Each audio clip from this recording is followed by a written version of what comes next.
For the longest time, we've been looking into the financial and economic status of India and other countries. But there's one aspect we've ignored: the financial condition of the states. However, the recent default by Sri Lanka has forced the RBI to look into this aspect. And what it has discovered doesn't exactly portray a rosy picture. Welcome back to Revolution Read On, a daily podcast where we break down one story from the world of business and finance. Click on the subscribe button to never miss an update from us. Here's your story for today.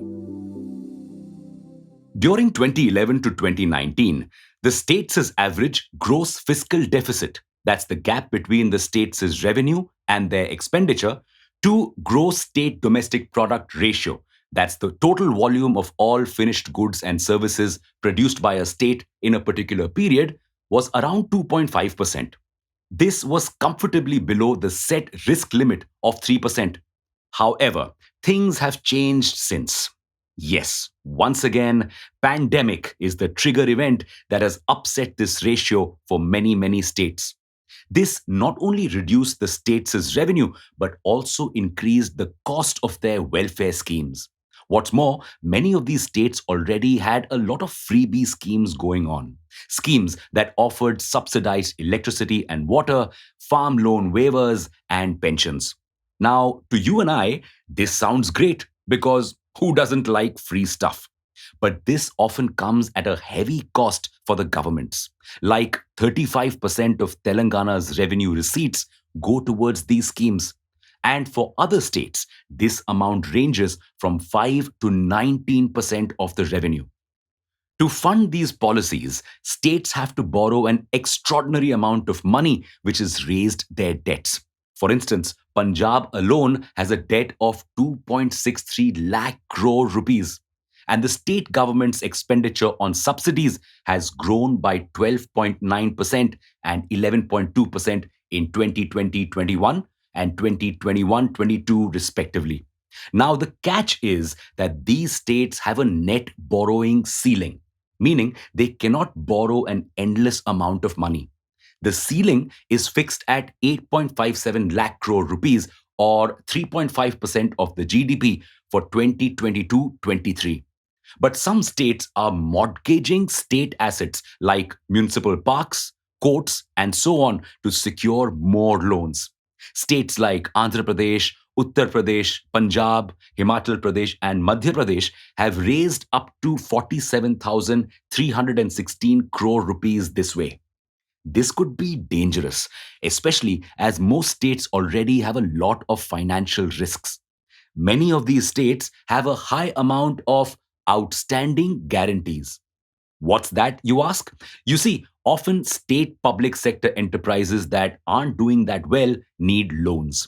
But precisely because they aren't doing well, they don't get loans. In such cases, the government vouches for these enterprises.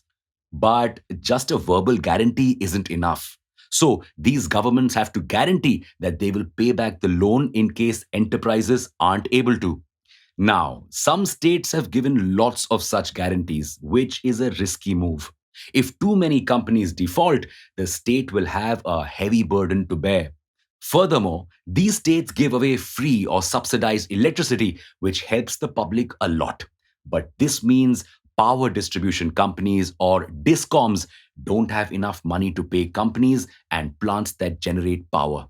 Currently, these discoms have dues worth 1.25 trillion rupees, and if they are eventually unable to pay them off, state governments will have to bail them out.